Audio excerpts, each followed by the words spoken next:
Vamos a ver en esta presentación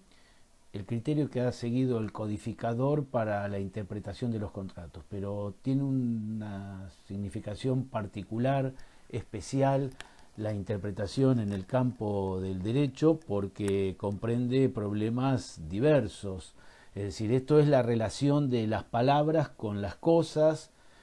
ya sea desde el lenguaje jurídico, el lenguaje vulgar y esa confrontación que tiene en la realidad, el uso de reglas, la aplicación de las mismas al caso individual, lo que las partes entendieron cuando estaban formando una voluntad al momento de llevar a cabo el negocio común, que es la modalidad del contrato. Entonces creo que este es un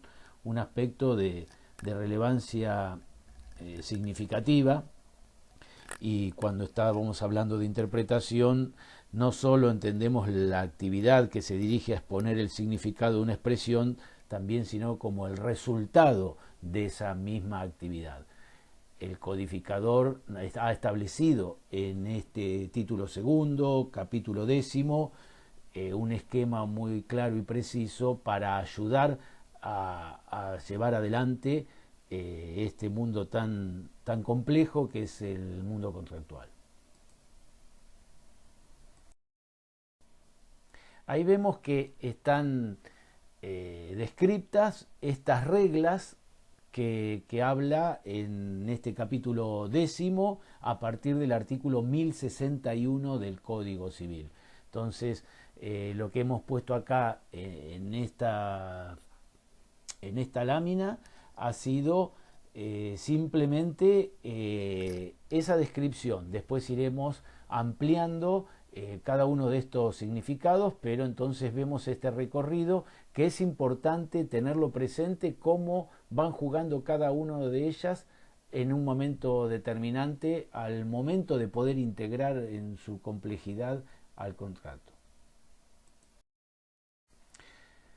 Comenzábamos diciendo de la intención común, y ahí está la definición que nos da el código acerca de debe interpretarse conforme a la intención común de las partes y al principio de buena fe. Hemos hablado de manera reiterada sobre lo que es la importancia que tiene ya sea tanto la intención como este principio, y nos queda simplemente por reflexionar es que se elimina la referencia entonces a la verosimilitud de lo comprendido, dando mayor primacía a la finalidad común. Es decir, esto ha sido una reforma pensada desde la finalidad común de las partes y no aislada a cada uno de ellas, es decir, nos interesa esa finalidad común. Entonces se confirma, por tanto, el rol que en la materia posee la buena fe en cualquiera de sus clases, y se le quitó protagonismo a los llamados usos y costumbres.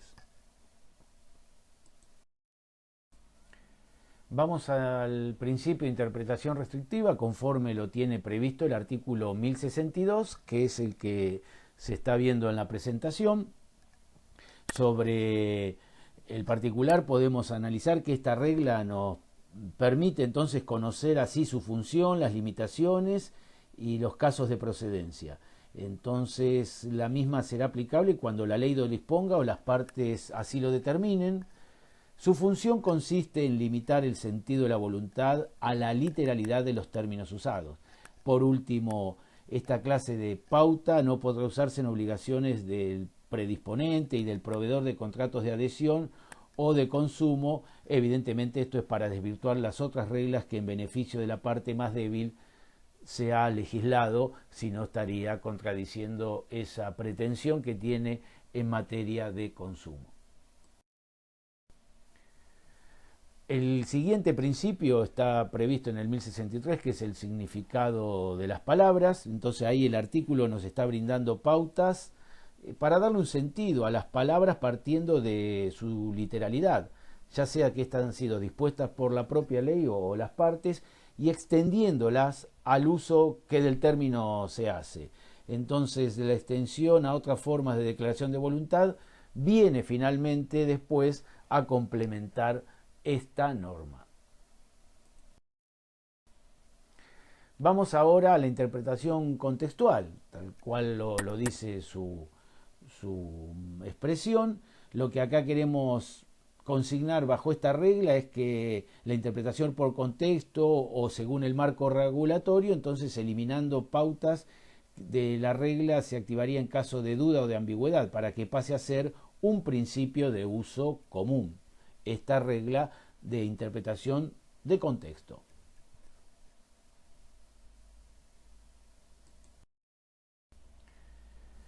Vamos a las fuentes de interpretación y ahí está claramente previsto que cuando no nos alcanza la regla anterior debe tomarse a consideración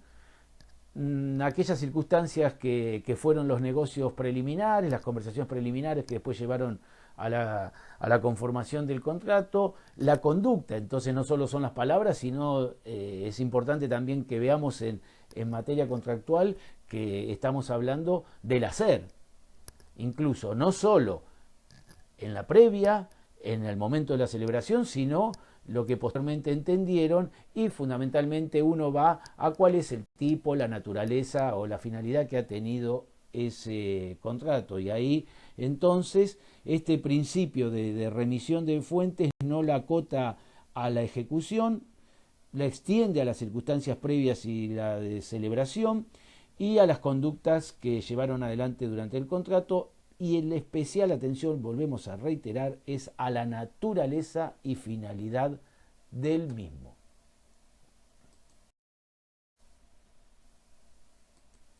Podemos decir acá que en el 1066 el legislador ha hecho expresa mención a la eficacia y la producción de efectos como regla general cuando existen dudas y establece asimismo que la producción de efectos proviene de varias formas de interpretar el contrato y siempre deberá estarse a la que compatibilice de manera más adecuada el objeto que tuvo el contrato. El principio de protección de confianza, ya habíamos hablado acerca incluso de esa etimología de confianza, con fe, vamos rondando sobre el crédito, es decir, sobre la fehaciencia que nosotros tenemos que debe presentarse como parte insoslayable al momento del esquema de interpretación de contratos. Entonces se fija esta regla de comportamiento al interpretarse un contrato de confianza y lealtad sean recíprocas. Entonces queda de lado cualquier interpretación que pudiera al momento de hacerse contradecir una conducta relevante jurídicamente previa y atribuida a ese mismo sujeto. Para ir concluyendo, vamos al último de los principios señalados en este capítulo 10 y está consignado en el artículo 1068. Fíjense que después de haber transitado todas estas reglas que pareciera que no pueden persistir dudas, pero la realidad nos indica y mucho que puede haber dudas, todavía no tenemos claro qué es lo que ha querido hacer, distingue claramente estas dos modalidades que ya hemos hablado en la clasificación, cuando un contrato es a título gratuito y cuando es a título oneroso, y ahí distingue. Entonces cuando es uno de los primeros es lo que resulte menos gravoso para quien está obligado en la prestación, recuerdan que acá era una de las partes, y en cambio cuando es a título oneroso lo que está diciendo no hay un principio de favor de vitoris, es decir, de un principio que favorecería al deudor, sino lo que está tratando de hacer es de un equilibrio y que se produzca un ajuste equitativo de los intereses de las partes. Opta entonces por esta regla de equidad y un criterio de reajuste más que por su extinción. Con estas expresiones hemos concluido este capítulo 10, que es importante tenerlo presente, dijimos, porque nos va a regir no solo un criterio de tener una capacidad crítica, analítica, sobre a veces la simple literalidad de los contratos, para ir a distintas reglas que nos va ofreciendo el ordenamiento jurídico. Espero que haya servido y seguiremos con otras partes del curso referida a los contratos.